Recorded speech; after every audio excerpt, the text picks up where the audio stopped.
उसके बाद अल्लाह रब्बुल इज्जत इरशाद फरमाते हैं आयत नंबर 26 में, कुलिल्लाहुम्मा मालिकल मुल्क तुतिल मुल्का मन तशा व तंज़िउल मुल्का मिम्मन तशा व तुइज़्ज़ु मन तशा व तुज़िल्लु मन तशा बियदिकल खैर इन्नका अला कुल्लि शैइन क़दीर।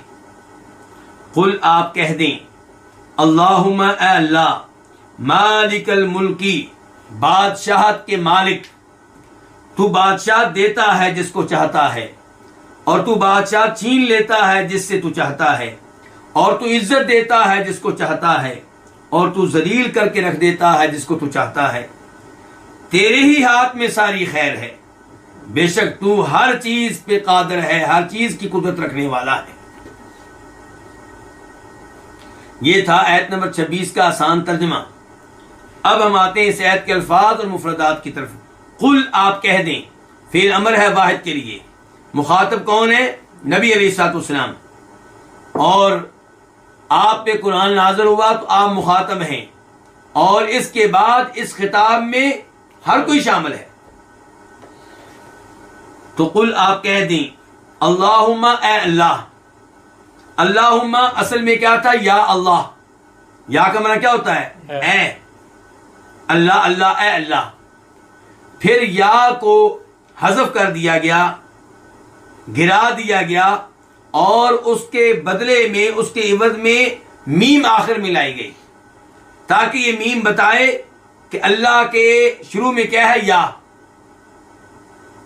तो अल्लाहुम्मा इसका माना फिर क्या होगा? या अल्लाह, क्योंकि जो मीम आखिर में है, अल्लाह के आखिर में मीम, वो बता रही है कि इसके शुरू में क्या था? या। तो अल्लाहुम्मा ए अल्लाह मालिकल मुल्की, ए बादशाहत के मालिक। मुल्क का माना क्या करेंगे आप? बादशाह। यानी कि जितनी भी चीजें हैं कायनात में, जितनी भी मखलूकात हैं, एक एक चीज का मालिक कौन है? अल्लाह रब्बुल इज्जत। यानी कि मुल्क में माना ममलूक, हर ममलूक चीज के मालिक। तूती, तू देता है, फेल मुदारे है, वाहिद के लिए है। अल मुल्क का क्या देता है? बादशाह। मन, जिसे तशाउ तू चाहता है। मन इसमें मौसूल है, तशाउ फिल मुदारे है, वाहिद के लिए, तू चाहता है। व तंज़िउ, और तंज़िउ तू छीन लेता है, फिल मुदारे है, वाहिद के लिए। क्या छीन लेता है? मुल्क का बादशाह। मिम्मन तशाउ, जिससे तू चाहे। मिम्मन असल में क्या था? मिन और मन। मिन का माना से, मन जिस, तो मिला दिया गया आपस में। तो मिम्मन तो माना क्या? जिससे, तशाउ तू चाहे। वह तो इज्जु, वाव का माना क्या? और, तो इज्जु तू इज्जत देता है, फिर मुदारे है, वाहिद के लिए। मन तशाउ, जिसे तू चाहता है। वह तो दिल्लु, और तू जलील करता है, जिल्लत देता है। मन तशाउ, जिसे तू चाहता है। बियदी का ये तीन अल्फाज हैं, बा, यद और काफ। काफ का माना क्या? तेरे। यद का माना क्या? हाथ। बा का माना यहां पे क्या होगा? में। तेरे हाथ में है अल खैरु, खैर। बियदी का अरबी जुबान के कवायद के लिहाज से बियदी का को बाद में आना चाहिए था, यानी कि जुमला यूं होता अल खैरु बियदिक, के खैर तेरे हाथ में है। लेकिन बियदी का को पहले लाया गया, किस लिए? ताकि कलाम में हसर पैदा हो जाए, तखसीस पैदा हो जाए। अब ही का माना पैदा हो गया, तेरे ही हाथ में खैर है। तो ये ही का माना कहां से मिला? जब बियदी का को अल खैर से पहले लाया गया, तो इससे ही का माना पैदा हो गया। तेरे ही हाथ में है अल खैरु, हर तरह की खैर। अल जो है ये इस्तिग़राक़ के लिए है, हर तरह की खैर तेरे हाथ में है। इन्ना का माना क्या है? बेशक। का तू, आला पर, कुल्ली शई हर चीज, बेशक तू हर चीज पे कदीरुन कामल कुदरत रखने वाला है, मुकम्मल कुदरत रखने वाला है। अब हम आते हैं इस आयत की तफसीर की तरफ। अल्लाह रब्बुल इज्जत ने यहां पे अपने बंदों को दुआ सिखाई है कि मुझसे इन अल्फाज के साथ दुआ किया करो। अब आप कहेंगे इसमें तो अल्लाह से कुछ भी नहीं मांगा गया, इसमें तो अल्लाह की तारीफें ही की गई हैं। तो ये भी अल्लाह रब्बुल इज्जत से मांगने का एक खूबसूरत अंदाज है। जैसे यूनुस अलैहिस्सलाम मछली के पेट में क्या कहते रहे, ला इलाहा इल्ला अंता, तेरे अलावा कोई माबूदे बरहक नहीं, सुबहानका, तू हर ऐब से पाक है, तू इस बात से पाक है कि मेरे ऊपर कोई जुल्म करे। इन्नी कुन्तु, बेशक मैं ही हूं जुल्म करने वालों में से। अब यही अल्फाज वो बार बार कहते रहे हैं, और ये नहीं कहते रहे कि या अल्लाह मुझे मछली के पेट से निकाल। तो ये भी दुआ का एक अंदाज है कि अल्लाह जानता है कि मेरा बंदा इस वक्त मेरी तारीफें क्यों कर रहा है, मुझसे क्या चाहता है। तो ये भी दुआ का एक अंदाज है। इसीलिए नबी अलैहिस्सलाम ने यूनुस अलैहिस्सलाम के अल्फाज को दुआ करार दिया है। तिरमिज़ी शरीफ की हदीस है, आप फरमाते हैं कि जो शख्स वो दुआ करे जो दुआ मछली वाले नबी ने की थी, अल्लाह ताला उसकी दुआ को कबूल करेंगे। ला इलाहा इल्ला अंता सुब्हानका इन्नी कुन्तु मिनज़ ज़ालिमीन। तो ये भी दुआ है। तो दुआ के अल्फाज क्या है, ऐ अल्लाह मालिकल मुल्की, ऐ बादशाह के मालिक। हर चीज का मालिक कौन है, अल्लाह रब्बुल इज्जत। आप कहेंगे कि कई चीजें ऐसी हैं जिनके हम भी मालिक हैं। कोई कहेगा मेरे पास बाइक है, मैं उसका मालिक हूं। कोई कहेगा मेरे पास गाड़ी है, मैं उसका मालिक हूं। कोई कहेगा मेरे पास घर है, मैं उसका मालिक हूं। कोई कहेगा मेरे पास मोबाइल है, मैं उसका मालिक हूं। नहीं, आपकी जो मिल्कियत है वो आर्जी है। पहले आप इस मोबाइल के मालिक नहीं थे, उस वक्त मालिक बने जब आपने खरीदा। और अल्लाह जब चाहेंगे ये आपकी मिल्कियत से इसको निकाल देंगे। मोबाइल गुम हो जाएगा, आपकी मिल्कियत खत्म। मोबाइल चोरी हो जाएगा, आपकी मिल्कियत खत्म। मोबाइल आप बेच डालेंगे, आपकी मिल्कियत खत्म। मोबाइल खराब हो जाएगा, आपकी मिल्कियत खत्म। आप फौत हो जाएंगे तो आपकी मिल्कियत खत्म। तो आपकी मिल्कियत अल्लाह की दी हुई और आर्जी, और किसी दिन ये मिल्कियत आपके पास नहीं रहेगी। तो हकीकी मालिक कौन है, अल्लाह रब्बुल इज्जत। इसीलिए अल्लाह ताला कहेंगे रोज़े क़यामत, लिमनिल मुल्कुल यौम, आज किसकी बादशाहत है, आज कौन मालिक है। फिर आवाज आएगी लिल्लाहिल वाहिदिल क़हार, कि एक अल्लाह की बादशाहत है, एक अल्लाह हर चीज का मालिक है। तो उस दिन अल्लाह ताला कहेंगे, क्योंकि उस दिन अल्लाह ताला की बादशाहत, अल्लाह का मालिक होना हर एक के लिए वादे हो जाएगा। इस दुनिया में इंसान कई दफा अपने आप को मालिक समझता है, इंसान अपने आप को बादशाह समझता है, और कई काफिर ऐसे हैं जो अल्लाह को मालिक मानने के लिए, बादशाह मानने के लिए तैयार नहीं है। लेकिन रोज़े क़यामत सबकी आंखें खुल जाएंगी। तो आप कह दें, ऐ अल्लाह मालिकल मुल्की, हर ममलूक चीज के मालिक, हर बादशाह के मालिक। तो उतिल मुल्क मन तशा, तू जिसको चाहता है बादशाह देता है। वतंज़िउल मुल्क मिम्मन तशा, और तू जिससे चाहता है बादशाह छीन लेता है। कितने ही लोग हैं जिनके बादशाह बनने की किसी को कोई उम्मीद नहीं थी, लेकिन अल्लाह ने खिलाफे तवक्को उनको बादशाह दी। और कितने ही लोग ऐसे हैं जो ये समझते हैं कि हमसे कोई इक़्तिदार नहीं छीन सकता, हमारी कुर्सी बड़ी मजबूत है, लेकिन अल्लाह जब चाहते हैं उनसे बादशाह छीन लेते हैं, किसी और को दे देते हैं। वह तो इज्जु मन तशा, और तू इज्जत देता है जिसको चाहता है। इज्जत देना इसका मतलब क्या होता है, कुव्वत देना, गलबा देना। तू जिसको चाहता है गलबा देता है, जिसको चाहता है कुव्वत देता है। वह तो जिल्लु मन तशा, और जिसको तू चाहता है जलील कर देता है, गालिब मगलूब हो जाता है, कुव्वत वाला कमजोर हो जाता है। इसकी मिसाल आप ले लें फिरौन। फिरौन कहा करता था अना रब्बुकुमुल आला, मैं तुम्हारा सबसे बड़ा रब हूं।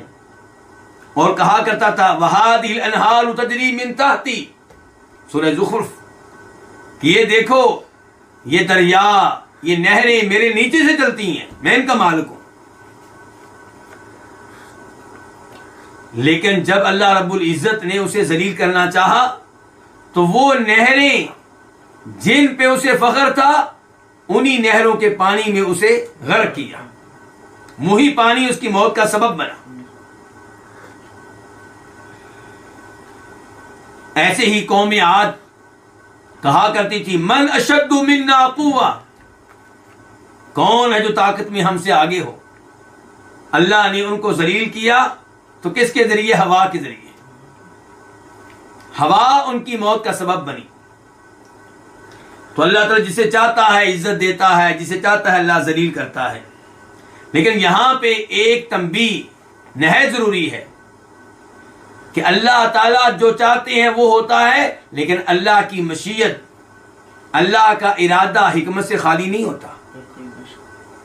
अल्लाह जिसको बादशाह देते हैं उसके पीछे कोई ना कोई हिकमत होती है, जिससे बादशाह वापस लेते हैं इस वापस लेने के पीछे कोई ना कोई हिकमत होती है। जिसको अल्लाह इज्जत देते हैं उस इज्जत देने के पीछे कोई ना कोई हिकमत होती है। जिसको अल्लाह जलील करते हैं उसके पीछे कोई ना कोई हिकमत होती है।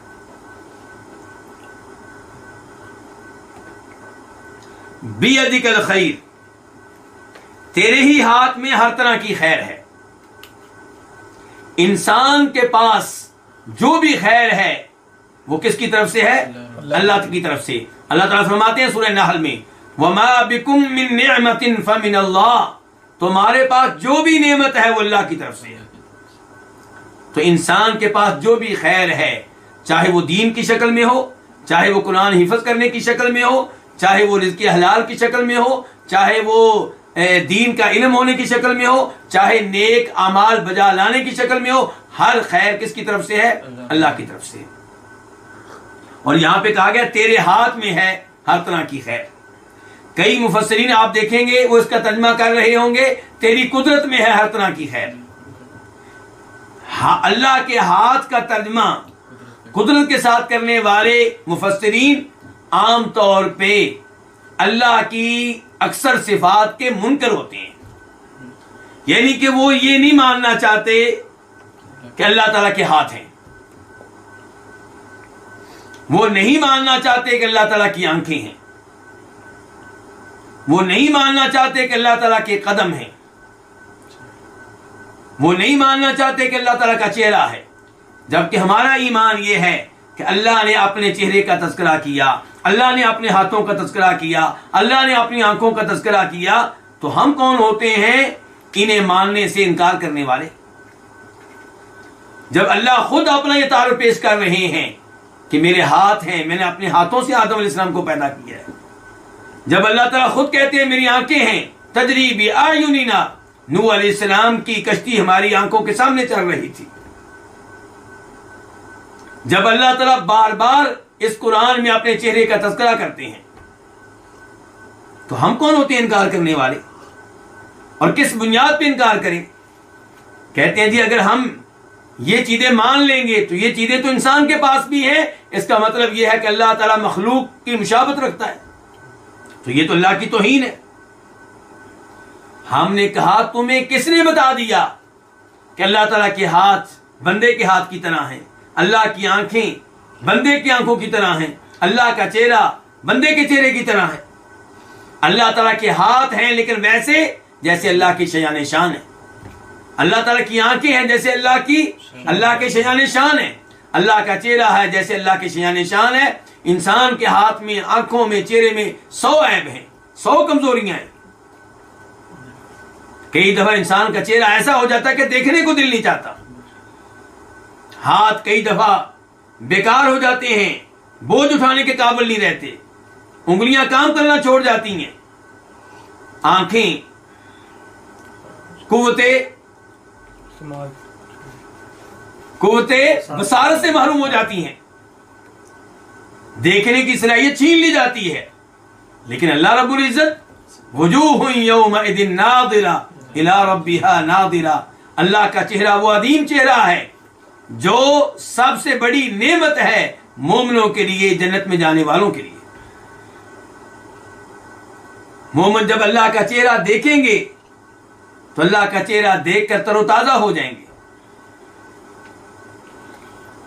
तो इसलिए अल्लाह रब्बुल इज्जत के बारे में जब बता दिया गया कि अल्लाह ताला के हाथ है, कुरान में बार बार आया, तो इस पे ईमान लाना चाहिए और तावील करने से, तहरीफ करने से गुरेज करें और अल्लाह ताला के हाथों को बंदे के हाथों के मुशाबे करार देने से भी गुरेज करें। हम अल्लाह ताला के हाथों पे ईमान लाते हैं बगैर किसी मुशाबत के, बगैर किसी तहरीफ के, बगैर किसी तावील के।